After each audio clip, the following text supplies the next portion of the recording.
Great Britain, an island in the northwest of Europe, was always a very mystical and spiritual place, where diverse peoples with different cultures and religions left their remains around the country.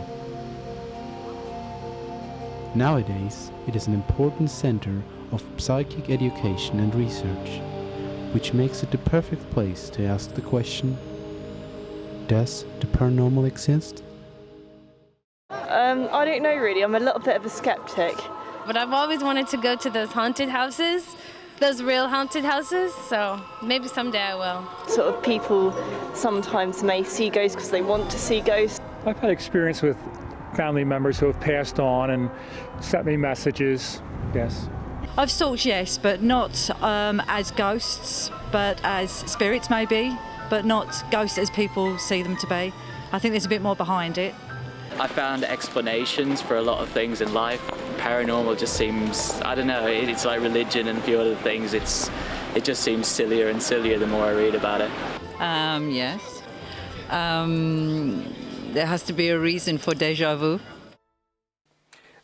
My belief is not something that particularly matters because I have to try to understand religions and beliefs in the past rather than in the present.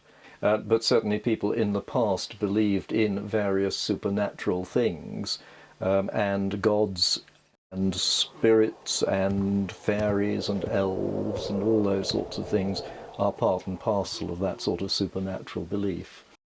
I don't believe in anything that people would call religious. I don't believe in anything I think people would call spiritual or mystical.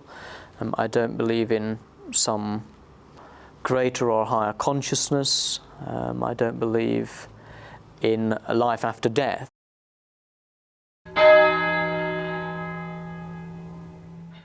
All I'll say is that they are incredibly narrow-minded. They've put blinkers on. After all, most mathematicians will now tell you that maths is only itself a myth. It isn't the reality. 2 and 2 don't make 4 in the real world. And any physicist will tell you that. And every scientist will tell you that although they can place certain theories over the way the world works, it's only 95% accurate. There is more to it than that. If you read the works of Einstein, who's the latest, of course, scientist, he says that reality can only be, finally in time, I'm quoting him now, he said this in 1932, reality can only be finally interpreted through mystery.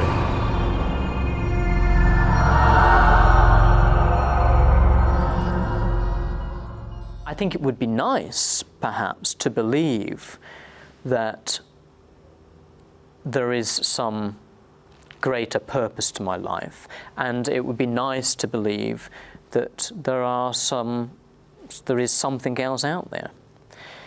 But I do not see any evidence for it, so I have a sort of difficult position. The only thing I can do is know that I'm believing a lie if I decide I want to believe in some higher purpose, because the fact is I can't see the evidence for that. In European people need to see for believing. In Madagascar, the people is believing anywhere when they come and say this is from ghost, from the person is dead. It's believing, and that's something scared from that one, from vision. I know that there are quite a lot of people who do, and there are 1 or 2 things that have been known to happen for which there's no immediate logical, rational explanation. But normally one finds that 20 or 30 years later a perfectly rational explanation emerges, and very few things go on being believed to be paranormal for any length of time. I think it is just a form of entertainment, and just people like to be entertained in other ways. They like to be entertained about the fantastical, and also I think for many people, although they live in a technological age, they don't really think in a scientific way or even a legal way about the evidence and the quality of the evidence and how much evidence there is. I don't believe in scientists.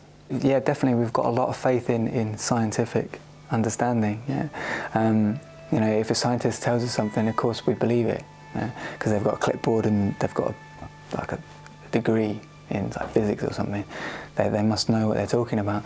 But the spiritual path is different.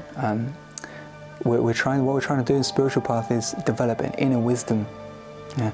So with external science, we can learn to manipulate, to change the external world around us. Yeah.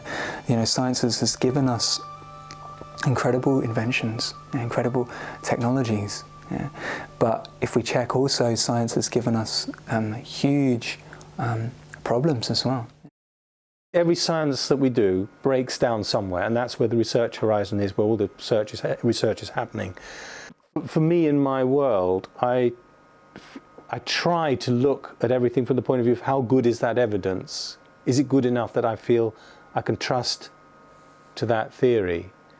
Well, I would think if you're going down a route on a mountain that's a bit difficult, you want to use your judgment and you go on the evidence of your previous experience to decide how to tackle any particular piece of that route. And it's something similar to that for me in the way I see life or reality. I try to go from my experience with things where I feel the evidence is I can trust it, and it's not a piece of theatre. Seeing is believing, and you've got black and white, and you start to get yellow and brown and greeny. So certainly points at which our senses break down.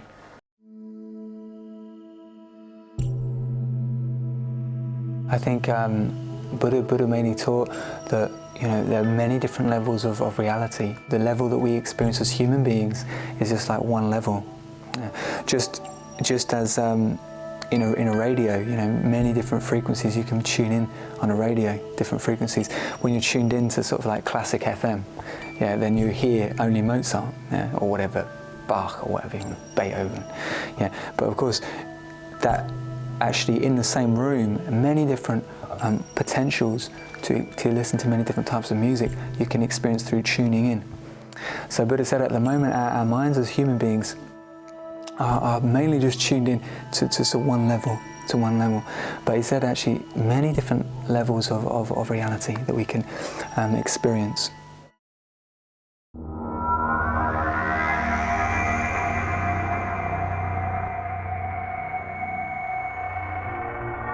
My name is Becky Walsh and I'm a tutor at the College of Psychic Studies.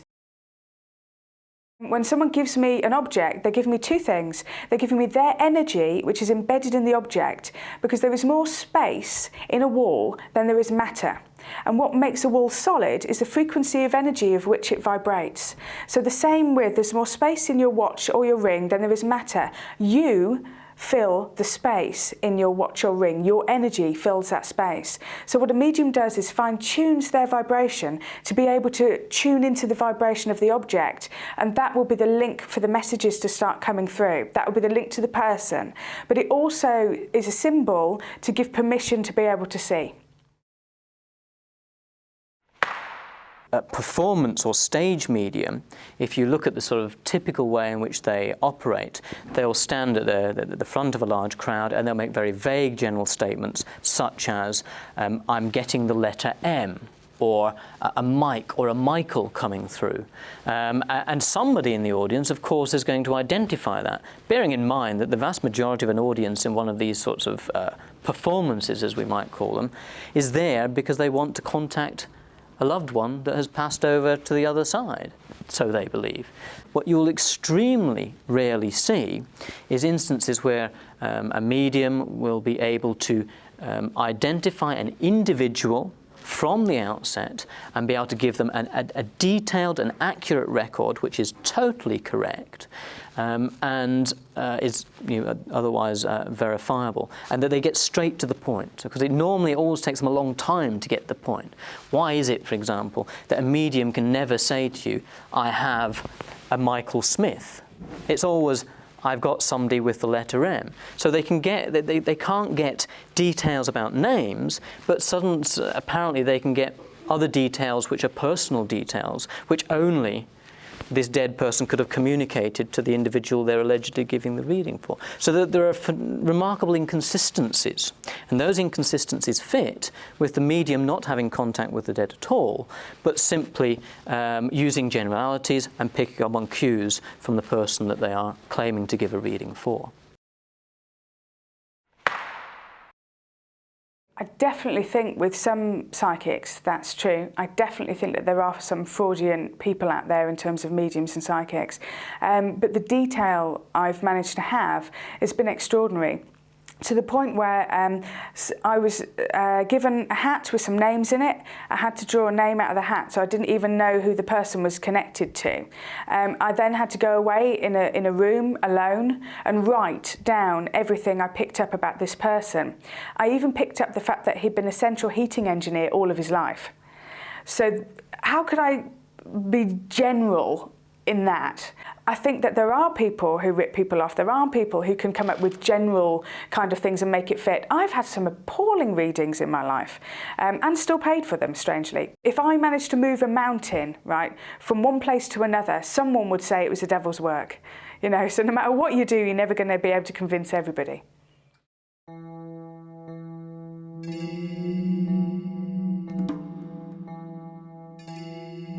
Sometimes you can pay like 30 quid and you get a reading and you think, no, they don't understand me at all.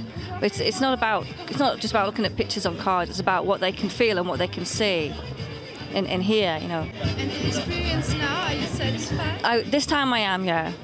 Yeah, it was like, made me feel better. It was a positive outlook.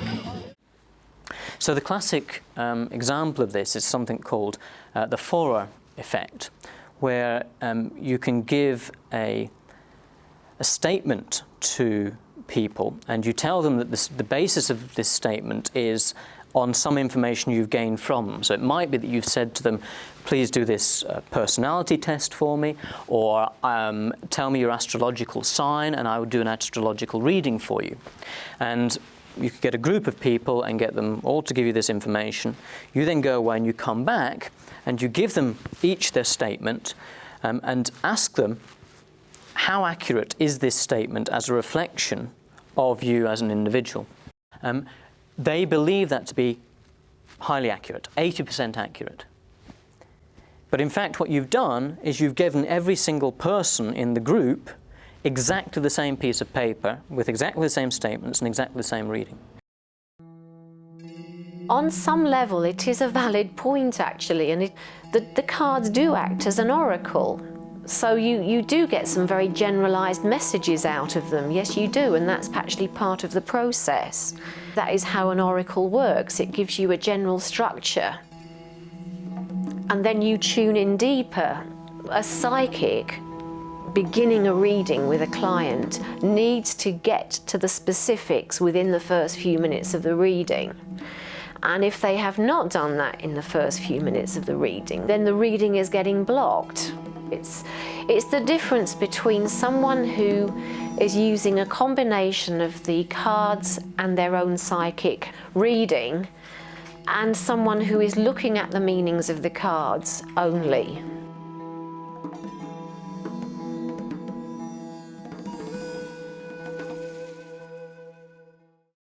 Yeah, I just did a tarot reading and I was somehow afraid before I did it, because maybe I was afraid that she will tell me something I don't want to hear.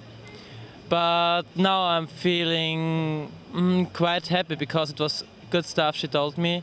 Yeah, I think that it was a good experience for me, and maybe you need some time to do things you usually won't do just to make your opinion, because you can't say this is all crap without knowing it actually. I concentrated on what she said and what was I saying, and she said things that she couldn't know.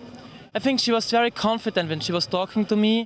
I felt some sort of connection between us, that she's trying to listen and trying to really tell me something and not just getting my money. I think she is a true soul. I hope there is something, that's all I can say. I don't see any evidence. What kind of evidence would you need that you could believe it? Well, if, you know, now and again my dead father could come back and we could go for a drink of beer, that would... that would be okay.